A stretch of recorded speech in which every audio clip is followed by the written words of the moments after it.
You know that one song you can't get enough of? Chances are it was made with a sample from Splice. Explore top packs made by your favorite producers, sketch out song ideas in seconds with Create Mode, and dive into a sample catalog that's so deep, it's dangerous. Find out why Splice is the industry's not-so-secret secret. Visit splice.com and try for free today.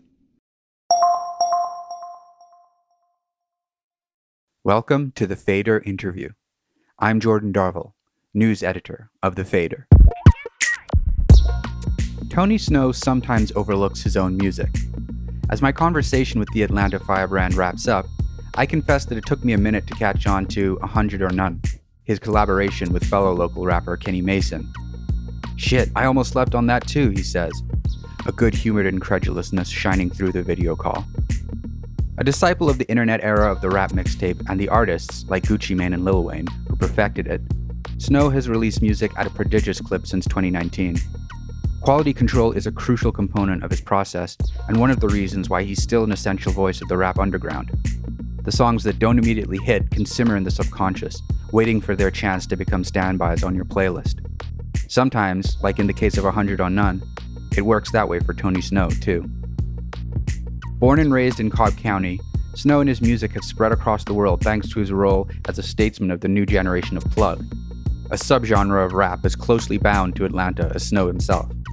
The best plugg songs create an atmosphere of bossed-up serenity, with lounge-ready melodies and fat, blown-out 808s, giving you the sensation of an out-of-body experience during a raucous party. Shhnow slid into this sound like a pair of tailored house shoes and proved himself a master with a presence equal parts trap boss and Coach Taylor. Shhnow's star grew, and his creative range, bolstered by a list of go-to producers including Cash Cash and pop star Benny, developed in tandem. His 2021 project Killstreak and its sequel dipped into psychedelic boom bap, and 2022's Plugg Motivation was coated in a Teflon-thick layer of classic Atlanta trap. Reflections, released the same year, combined all these styles and more for a release that made ignoring Tony Shhnow an ill-advised prospect.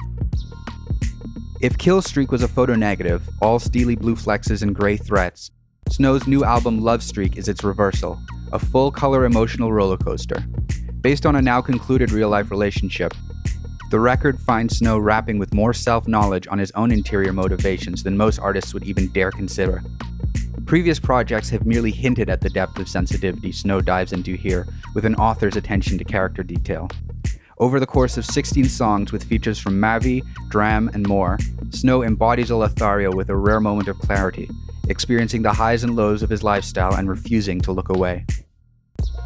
2 weeks before Love Streak's release, I spoke with Tony Shhnow about the relationship that inspired the album, his role as a plugg maestro, and his resolutely underground approach to his career. All right, so today is a special day. It is the 16th anniversary of Lil Wayne's tape, The Drought 3. Yeah, we're talking on a pretty important day for you because you're a student of Wayne.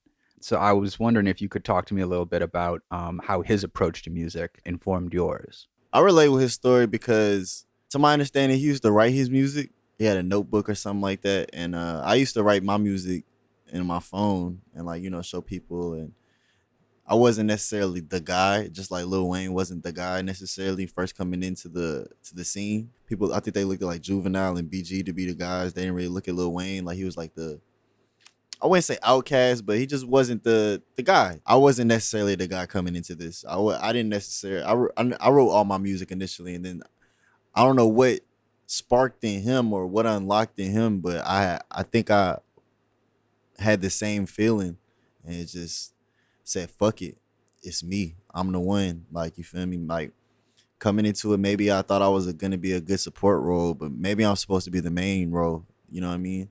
And it's just, I've been learning with it since I made that decision. I feel like, me and his story is just, I can relate with it in that sense. Do you have like a moment or like maybe even a specific project of yours where you felt like you made that switch from support role to I'm him? I want to say The World Is Ours 2, going into This Should Hold You Over 1. That was a moment where a guy that I was in a rap group with had signed. So I started to see, I saw a lot of successes. I saw a lot of ups. I saw a lot of downs. I was still in the trap. So I really wasn't able to like just go out and do a lot of things type shit. I wasn't able to just go to LA at the drop of a dime. I wasn't able to just go to New York at the drop of a dime. I had to my own life to deal with. And I realized that I didn't want to be left behind, nor did I want to be just the homie that was just being tagged along. So I had to establish myself, like, you know what I'm saying? I had to cultivate a path for myself type shit. And I mean, it seems like because you're from Atlanta, you have a lot of other careers that you can look at in terms of consistency and volume of output that I feel like that you followed pretty closely. When you were coming up, there was Dad Piff, there was Spinrilla, all of these mixtape sites, and obviously now they're just not active anymore. And I was wondering what you thought about how the music industry has made that transition from those sorts of sites to music discovery through streaming platforms, TikTok, leaks, that sort of thing. To me, the game never really changed. Like, I feel like the players did, or like the tools may have changed, because I still look at like Apple Music, Spotify, and Tidal, and the streaming platforms to be like Dat Piff, my mixtapes, live mixtapes. You feel me?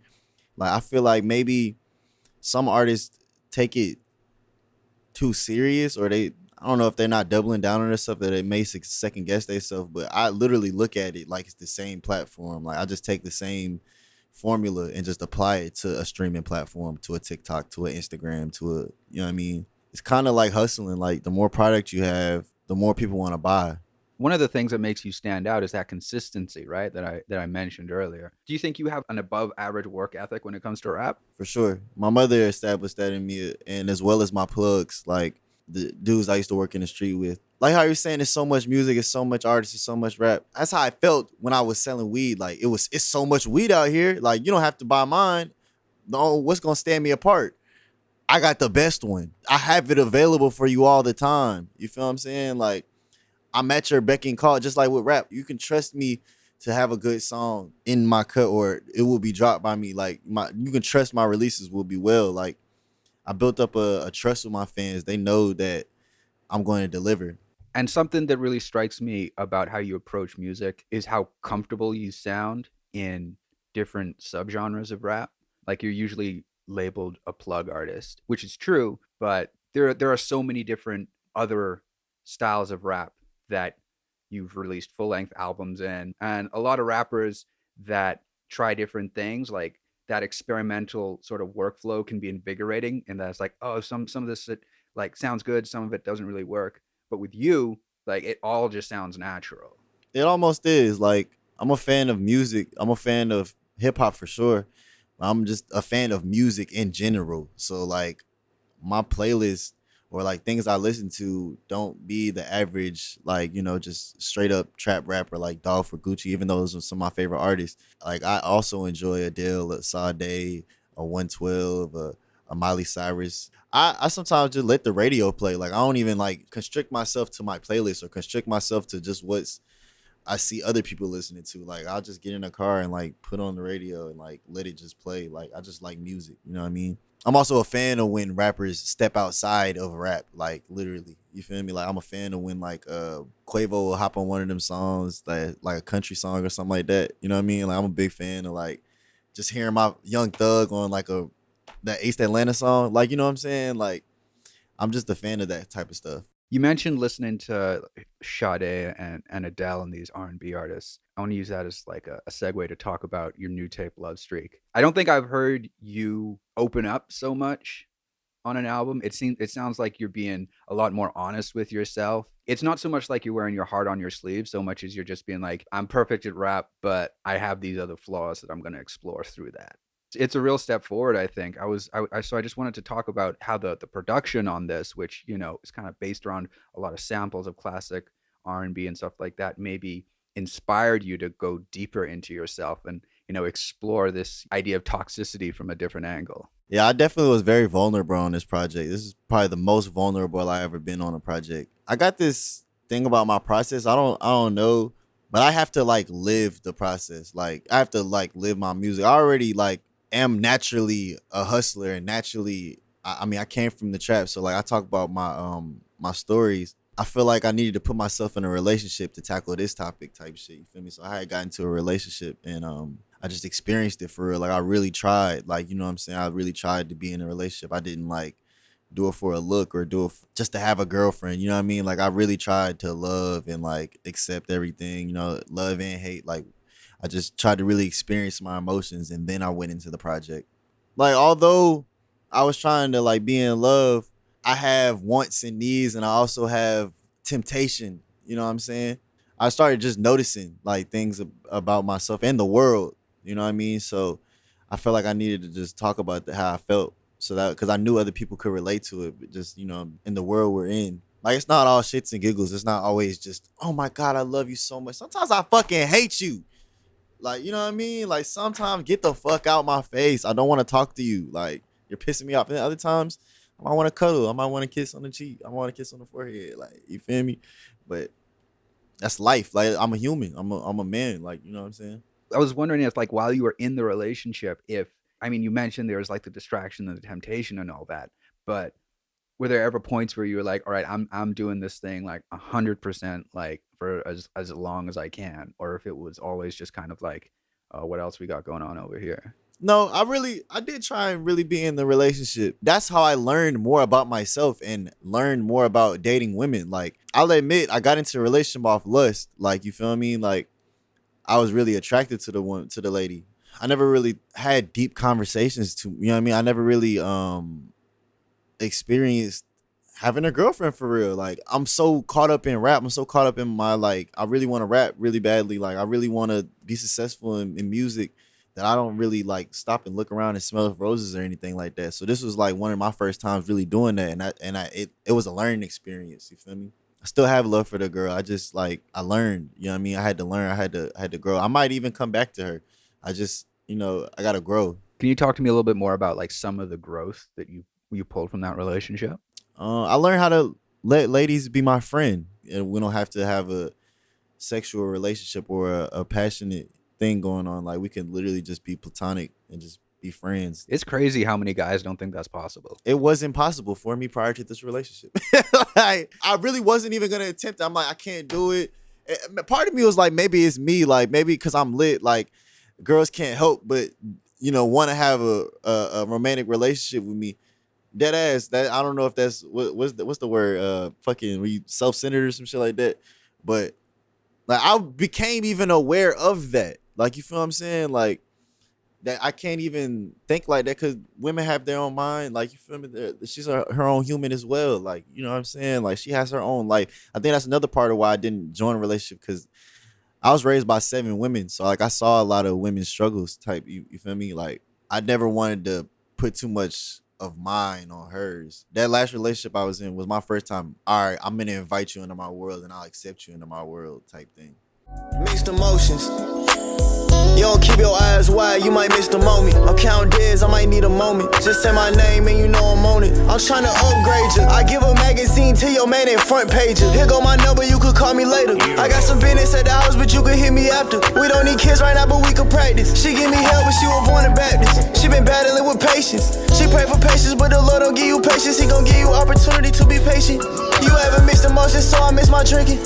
I'm inspiration for the last plus breathing. You can feel every step I take.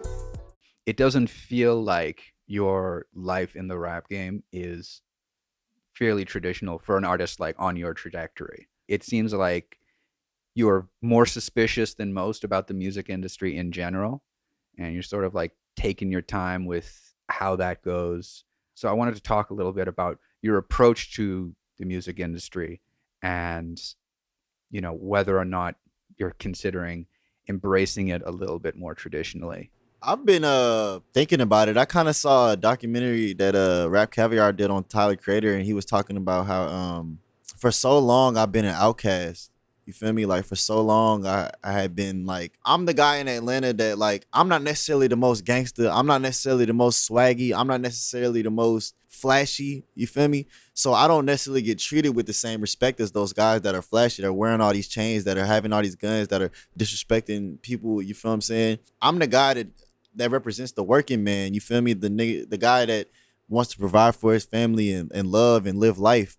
So like that guy normally gets belittled, not only in music, but just in life general. Like, you feel me? That guy normally gets passed over for the guy that's flashy, the guy that, the guys I'm talking about. So what he said was he created his, in like, it's like going to dinner and like you've been working so long to get at this table, and then when you get at the table, they're like, fuck you, I don't want you to sit on my table. And you're like, well, fuck you, I don't want to sit at your table, I'll make my own table. So I'm over here making my own table, but I look over, I'm like, hey, y'all table's still kind of cool. Like I slick want to go over to y'all table, like, you feel me? So like I got my table over here in my house, but like I still be like, I do want to come kick it with y'all every now and then. Maybe not every weekend, but maybe once a month.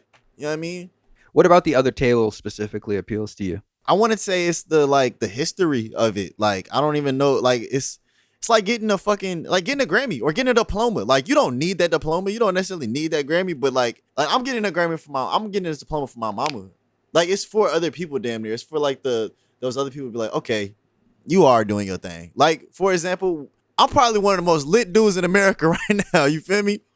And didn't nobody call me until I posted that Rolling Loud thing. When I posted Rolling Loud, they're like, oh, yeah. Like, it's like you do certain things and like it's affirmations for the people that are, loving for it, that love you. You know what I mean? I read in a previous interview you did that when you first started making music, you were making it more for other people. And then when you started making it for yourself, that's when you started to really hit your stride. There's something to be said about if you can succeed on your own terms first, succeeding on other people's terms, that's totally fine. Because as long as you've got that center, if you make the move to play somebody else's game, you're always going to have that center. Yeah, I definitely move like that. I'd be like, at least I did this. I did this first. Like, you feel me? I wanted to make sure. I be sabotaging myself a lot with my career because I want to make sure I do certain things by myself before I work with others. Like, I had a couple songs growing up that had features on them that have millions of plays. I never shot a music video to them. I never promoted them because it had a feature on it. Like, I didn't want my hit song to have a feature on it. I wanted my hit song to be by me, just me first, and then I'll accept other people to like join me. You feel me? But I wanted to make sure I established myself. I wanted to make sure people knew me. Like, you know what I mean? I didn't want to depend on someone else for that. So I want to talk as well about Atlanta and your relationship to the city. Now, there's no question that Atlanta is one of the most important hip hop cities in history. And you grew up with the second wave of artists who were really helping redefine that legacy in a different way, like Gucci Mane, OJ the Juice Man, all them. So I was wondering how, being a student of that legacy as well affected your own career and how you approached your own music. It let me know it was possible, first of all, like to even be from a trap or be from a low income area and still prevail, not having to use industry tactics. You know what I mean? Seeing some of these things close up and personal, it hit a little harder than watching it on TV. Like watching Kanye West and Jay-Z and Lil Wayne's cool, but like actually being in the club with Trouble or Gucci Mane or Jeezy or Young Scooter and like seeing them in studios or something like that, like it hit a little harder. Like it really let you know it's possible. What are some of the big tapes that you remember that really solidified that it's possible for you to do the rap thing yourself? Like Rich Kids, Everybody Eats Bread, Astronaut Status by Future, the entire Gucci Mane discography, fucking Lil Keys project, that Mexico one, seeing Fat Man Keys' entire career, seeing OJ Juice Man's entire career. I kind of study careers more than I study projects. So the timing of this interview is really cool to me because, I get to talk to somebody who helped reintroduce a particular sound to the mainstream, plugg. And, it's just starting to get back onto the charts now. The younger generation is doing different things with it, taking it in completely new directions. Obviously, like you're not a veteran, right? You're a young guy and your career's like only getting huger. How has it felt watching plugg grow into the sound that it has while still making it, engaging with it, being a part of that community? I kind of feel like the Migos when they changed the flow of rap. Like, you remember when like people were rapping a certain way and then the Migos came in and like everybody started rapping a whole different way?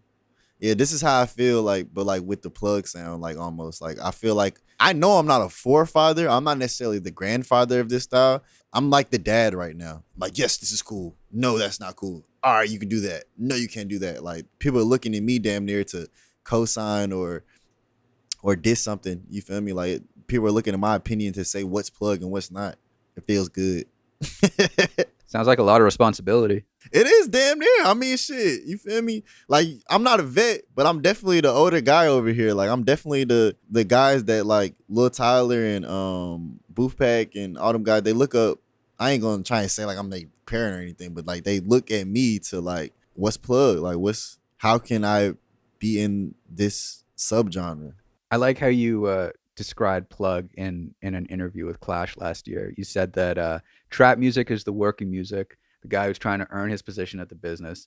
Plug is for the guy who owns the business. What other kinds of people do you want to make music for in the future? I want to continue to make music for the working guy. I really want the working guy to prevail, like the everyday man. I don't know if it's because I've grown past, like, I'm no longer in the streets a literal plug anymore. You feel me? So I don't know if that is because of that, but I'm looking forward to making more music for the everyday man, the everyday woman, the everyday lady. You feel me? The person that's grinding and hustling. I wake up and feel how I feel. When she see the money, then she do whatever I say. She boss the fuck up but surrender when we in that room. She get on her knees, show me faith. Then check on me, I gotta do what I gotta do. All hundreds on me, but I'm still gon' act brand new. I put in my jeans in this fake ass world, I'm true. I left you on red, I've been counting them blue. I'm fresh in the fuck like the first day of school. Heat on my hip, we ain't tryna be cool. We good by ourselves, we got nothing to prove. She think I do magic for nothing, it's something I hide by the coop. No alcoholic, I stand in the proof. Religion, my genius, I know I'm the truth. I can't fake funk, only know how to be real. If you feel some way, don't be afraid how you feel. I'm counting dead white men and live how I live. I'm waking up every day trying to get rich. You said that, you listen to all kinds of music. I'm just wondering what your reaction would be if like a big pop artist like came to you and wanted a verse, wanted a feature, wanted to put you on that major label trajectory. What would you like right now as you're sitting here think about that? I don't know. I'll be thinking about it all the time. Fucking, I don't know what I would do. I'll probably be annoying as fuck to the person. I'll probably be annoying as fuck. Like, I know Brent and Tia, like my friends that are like actually lit as fuck, I know they be annoyed at me. They be like, all right, Tony.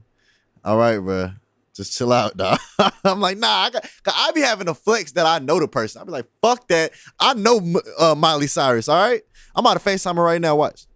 You feel me? Like, I'm the type of dude, just call you just to flex to the hoes. Like, yeah, I know, bro. Yeah, he right here. You see him? Yeah, it's my homie. So I'll be more flexing the relationship than I'll be trying to flex the work relationship. You know what I mean? Like, I don't really reach out to Tia or Brent or Tyler or them to make records like that. I'll be reaching them more out to like see how they're doing. Like, before I came into like having my moment, like before me having my moment, I was really, like I said, studying people's careers and studying people's emotions in life. So like I saw a lot of people like emotionally be ruined, or it's like they were no longer the same person anymore once the fame came in. You know what I mean? Once the fame and money hit, like it's like they were drained almost. And I just don't like seeing that to people that I really like or I really enjoy his personality. If I know you personally, I want to make sure that that don't happen. Like, if as long as you know Tony Shhnow, bro, you not finna be out this motherfucker moody and gloomy. It sounds like when it comes to collaboration, you want it to happen more organically. Like if it happens, it happens. If it doesn't, fuck it. I'm not dependent on features at all. I was just telling a friend how I don't do features because of what status it'll bring me or because of what like fan base or streams or anything like that. I do the feature with someone because like 16-year-old Tony would be looking like, yo, you better fucking get a song with Rick Ross. You better fucking do a song with Adele. Like, you feel me? So it's more about that, like just pleasing my younger self or even pleasing the fans because I know they want to see me out with certain people. You feel me? But I don't never do it because I think it's going to be a gain or anything like that from it.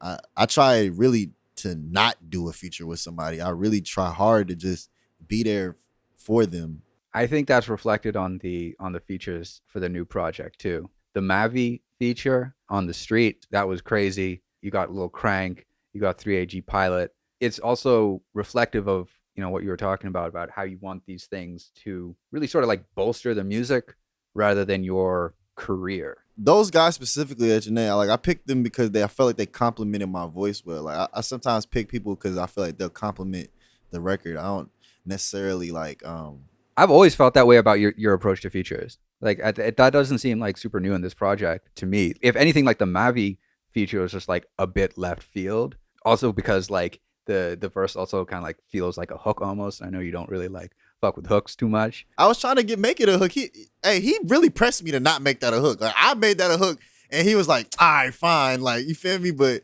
he was like, "Nah, bro. Like this the hook." I was like, "Yeah, bro." He like, "Man, let me say it over again, bro." All right. No, it anchors the track in a really powerful way, I think. I felt like it when he did it. Like it instantly sounded like a hook to me. So I want to talk just like a little bit about video games as well. You can hear how the music of video games has influenced your work and like your ear for beats, like especially when you work with Popstar Benny. But I was wondering like if playing games like 2K, which has like different soundtracks, experiencing that music in like a competitive environment, like influenced like how you make music and how you approached it.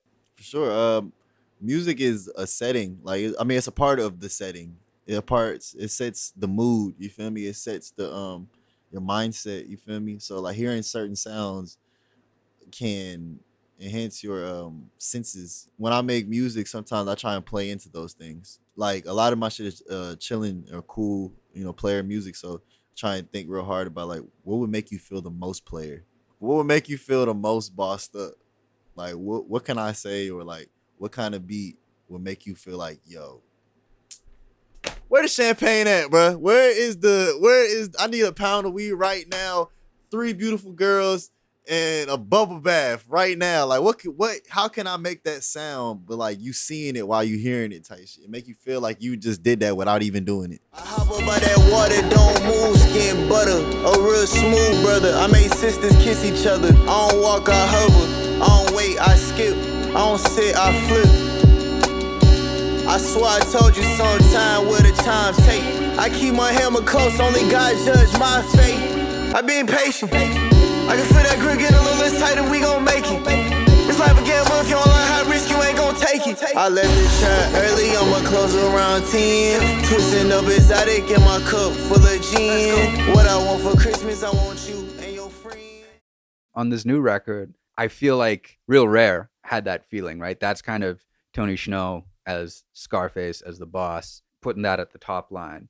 But for the most part, like it's the other side of being the big dog, right? The other side of like the kind of person that you were on Plug Motivation, right? Cause the big dog and the plug got a heart too. You might not know that because you might not be so cool with him. You only buy stuff from him. You don't never ask him how he's doing. You never ask the plug how he's feeling. This how I'm feeling. Like you feel me? Like I gave this music to my plug and a couple other street cats around the city and let them hear the project, and like they really resonated with it because nobody ever asked the plug how he feels or like how his relationship is going or what he's got going on in his life. They just want to buy their product and get the fuck on. This project is a story about the plug's other side. I think you have a strong interest and concern for people that is reflected in not just how you make music, as we just discussed, but who you choose to work with. I was wondering how your approach to collaboration, I was wondering if you could talk to me a little bit more about that and how you choose who you work with and the relationships that get formed out of those collaborations. I tend to normally pick the homie. You feel me? If I end up ever picking somebody like you just know, you feel me? Like you see his name, instantly know him, it's probably because we became homies. Or it's probably because I have a nostalgic feeling about that artist. You feel me? Like, I be mentioning Rick Ross and Drake. Like, it's not like I'm friends with those guys, and I'm not necessarily sure how meeting them would go about, but I know I have a inner nostalgia thing about that. So like it would call me to do that. But normally, if it's not a nostalgic thing, it's because he's the homie. It's because I have a real connection with this bro. We probably go out and get drinks. Like we probably play Switch together. We probably play Apex together. We probably pick up women together. We probably like have shared meals or something like that. You feel me? Normally I try to just have a real connection with the person I'm making a song with, whether that's my producer, whether that's even somebody that, because I record myself, but even if I choose someone to record me, I normally make sure it's the homie. I want it to be genuine every time. Like, I really am not a fan of like internet and fake lives. Like, you feel me? I hate Instagram. I don't like social media. I want to get rid of all the fake shit. Like, and if this is the one thing I got control of, my music, I'm going to make sure everything in this is real as possible. I think in terms of your collaborators so far, you and 10K Duncan have like an unusual amount of chemistry for two rappers. The 10K Dunk is my real friend, like for real. Like, Oh no, I can tell like on your tapes together, like you sound like looser than on other projects. Like you both got massages and you're just like, oh yeah, now we're gonna rap, you know? yeah, I be fucking around. Like, I give 10K and just start fucking around. We just like, you know what I mean? Like, it's not. It feel like it's no pressure anymore. Like, it literally like I'm having fun. I'm having fun doing my music, period. But like with 10K especially, because he's joking around and we're doing goofing off and shit like that. And I've literally known 10K since I got out of high school. Like probably like the first year out of high school, I had met him. My first viral song or viral moment was shared with him. You feel me? We've been through girls. We've been through rap groups. We've been through producers. We've been through janky promoters, janky labels. Like, you feel me? Like, we've experienced so much together. So like that's literally my genuine friend. So like that's why it sounds so natural when we get together. So I also want to talk about your approach to recording and releasing. I know you don't overthink this kind of stuff, but I'm really interested to know like how you spend your time like immediately before you drop a project. Like, are you reflecting? Are you planning the next? Once it's like sent off to get mastered, is it just out of your mind? More than likely, I'm working on the next. I feel like I find myself in a constant work mode. You feel me? Like I can't turn it off. Like I can't help but to work every single day. Like it's like I'm not one of those rappers that makes his album and then goes on vacation. Like I'm literally constantly work. Like I just made a song before we got on the phone. I probably will make 2 more. Like, you feel what I'm saying? Like I can't help it. I literally cannot help it. I constantly want to better myself. I'm definitely working on the next 2 projects right now. Like, although Love Street comes out on the 28th, I will have something else prepared for y'all by the end of the year, for sure. We talked about how varied your ear is and how comfortable you are in different strains of rap. What I was curious about is if there are kinds of rap that you enjoy listening to that you're like, nah, that's not for me. I couldn't get on this. Yeah, I'll be listening to 21 and Baby Jill and all them all the time. But I know I can't, I'm not finna get on that. Really? Hell yeah, I love 21 and Baby Jill and But you don't think you could do that? I don't want to do that. I'm not going to do that because I am not out here shooting guns. I'm not out here gangbanging. I'm not out here doing none of that shit. I don't want to confuse you. Oh, okay. You're talking about like what they rap about specifically. Yes. I just meant like the beats and shit. They beats, I wouldn't, like, I don't even want to try it because I don't want to get hype myself up to think I'm finna talk about guns. Like, I don't want to, yeah, I don't even want to hype myself up, like, oh, I'm finna go in there and talk about gangster shit. Like, no, bro, I'm not finna get on there and talk about no gangster shit because, bro, that's not me. That's not my, like, I feel like that's happened a lot in rap. Like, people just put on a persona because the beat's on it. Like, it's because the beat sound a certain way, they throw on a whole persona. Like, that ain't me. I ain't into that style of music.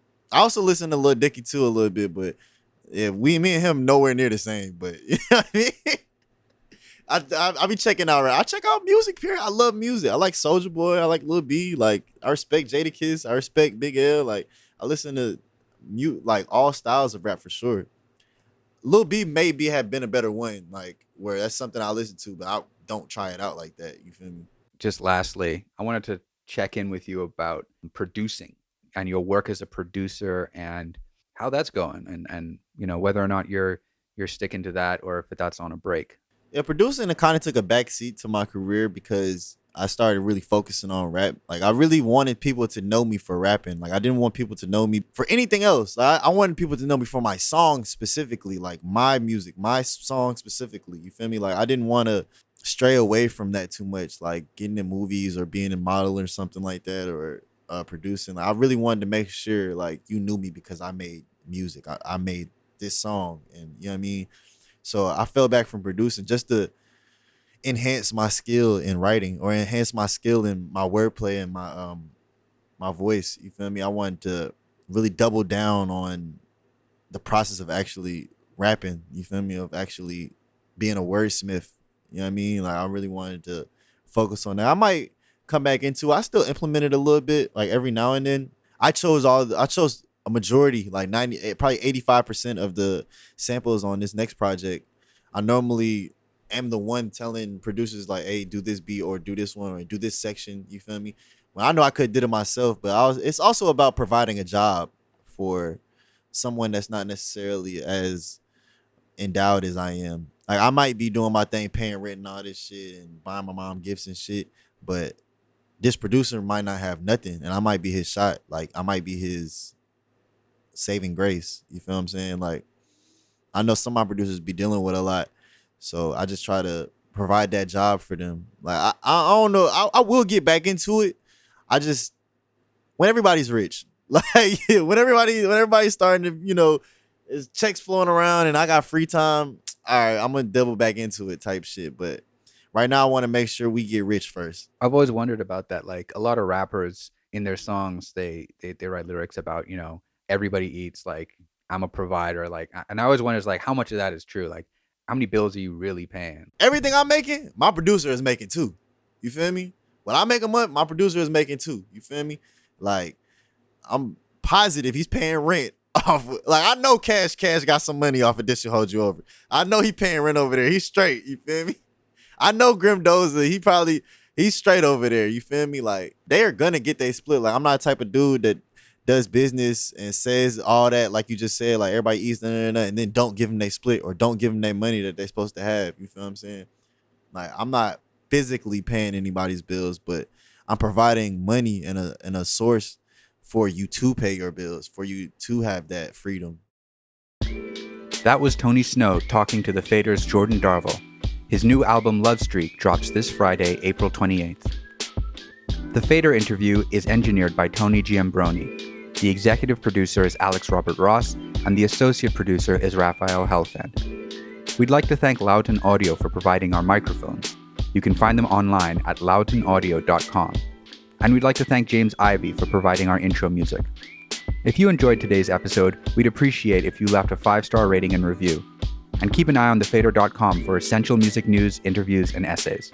We'll be back soon with another episode of The Fader Interview. Goodbye till then.